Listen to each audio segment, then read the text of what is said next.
Hello, this is Dr. VC Sontake and I am the course faculty for this course Engineering Thermodynamics. The objectives of this video lecture are to define and classify energy, to define internal energy and its significance in thermodynamic study. So let us first start defining energy. The energy is defined as the capacity or ability to put efforts that can cause some changes. Now, this is the definition which can justify energy which is having two different forms, heat and work. Another definition we have from mechanics point of view that energy is the capacity or ability to do work. That means if a system is capable of doing work, that means it is possessing some energy. But many times, energy is not the capacity to do work only. From thermodynamics point of view, energy can also cause flow of heat and change of heat. So that definition is not there in the mechanics purview. So that is why we can define energy is defined as the capacity or ability to put efforts that can cause some changes. That whatever efforts are put by energy, that efforts can cause either work transfer or heat transfer. Now energy has different forms. So basically two types of forms we are going to discuss. One form is stored energy and another is called as transient energy or energy in transit. Here the meaning transit should be considered as movement or motion. Now let us discuss one by one stored energy. The stored energy is the energy possessed by the system within its boundary. For example, potential energy, kinetic energy, and internal energy. Stored energy possessed by the system cannot cross the system boundary. That means it remains within the system boundary. In no case it can cross the system boundary. Transit energy or energy in transit. The transit energy is the energy possessed by a system which is capable of crossing its boundary. Examples: heat, work and electrical energy, etc. Now let us discuss different types of stored energy. Potential energy. Potential energy is the energy possessed by the body or any thermodynamic system for doing any kind of work, and this energy is by virtue of the position of the system above the ground level. For example, let us consider a mass, a thermodynamic system having mass m, and it is raised at some height z with reference to the datum. So if the body is raised to some height z above the ground level, it possesses potential energy because it can do some work by falling on the earth's surface. So more will be the height with reference to datum, more will be the potential energy possessed by the system. The very good example of potential energy is the potential energy of water of dam. More will be the height of the dam, more will be the water level, and more will be the potential energy of that water in the dam. Let W is the weight of the body in Newton. It is given by mass multiplied by G, where M is the mass of the body in kg and Z is height through which body is raised or fall above the ground level in meter.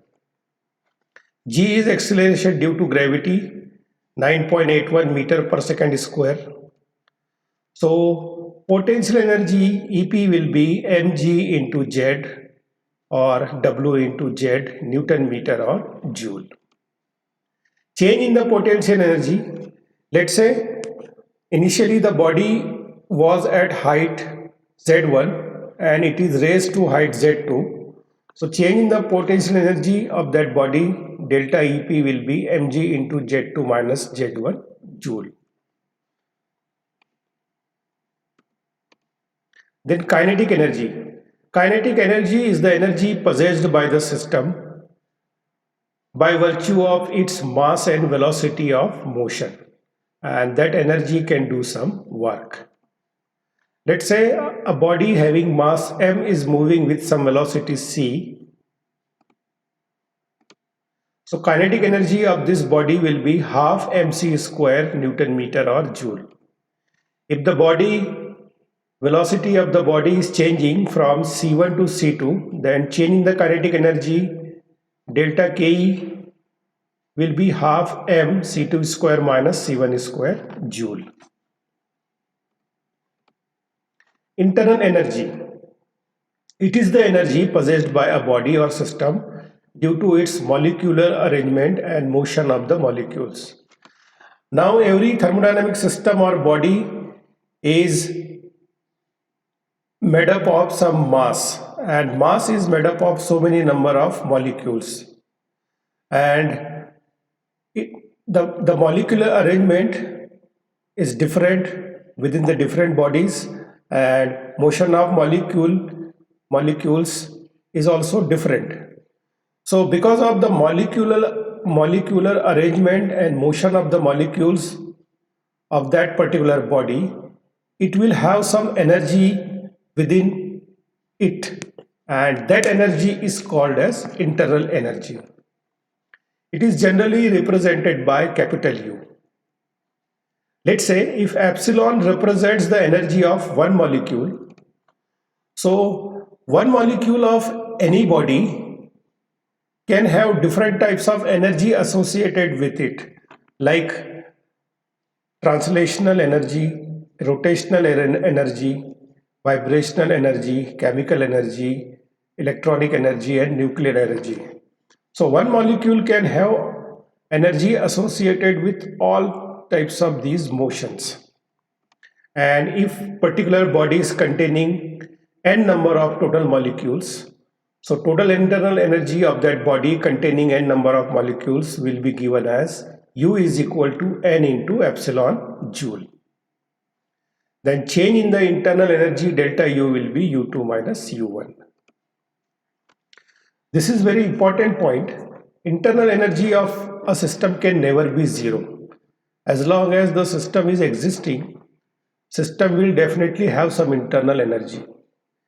Internal energy, the moment internal energy becomes zero, we can say system has expired. So internal energy value cannot be zero of any system. These are the different elements of energy associated with a particular molecule of body. Translational kinetic energy, rotational energy, vibrational energy, nuclear energy, electronic energy, so on and so forth. Now there are other forms of energy also which can be possessed by a system, like magnetic energy, electrical energy, and surface tension energy. So if we neglect these forms of energy, total stored energy of any system or body can be summation of kinetic energy plus potential energy plus internal energy. In this total stored energy of the system, summation of kinetic and potential energy are considered as macroscopic mode, because you can observe these two types of energies. And U is called as microscopic mode of energy because you cannot see the internal energy of any system. That is why it is called as microscopic mode. So total energy E will be mgz, potential energy, half mc square kinetic energy plus n epsilon, total internal energy. Specific internal energy of a system is defined as energy per unit mass, and it is represented by lowercase letter. So total stored energy, specific stored energy small e will be energy divided by mass, will be specific kinetic energy, specific potential energy, and specific internal energy, and its unit will be joule per kg. So it will be given by small e is equal to gz plus half c square plus u joule per kg. The sum of potential energy and kinetic energy of a system is called as mechanical energy of the system. So total stored energy, we can also say, is the summation of mechanical energy plus internal energy. In the absence of motion and gravity, let's say body is stationary and at the datum point, its kinetic and potential energy will be zero. So under such condition, total stored energy will be due to its internal energy only. Because even though system is not moving and lying on at datum, its internal energy will never be zero. Under such condition, total stored energy of that system will be due to its internal energy. That is due to energy possessed by molecular arrangement and their motion. Law of conservation of energy. This is the generalized statement of law of conservation of energy. It states energy can neither be created nor destroyed, though it can be transformed from one form to any other form in which energy exists. So after watching this video, you will be able to define and classify energy, to define internal energy and its significance in thermodynamic study. With this, I come to an end of this video lecture. Thank you for your kind attention and passionate listening. Happy learning.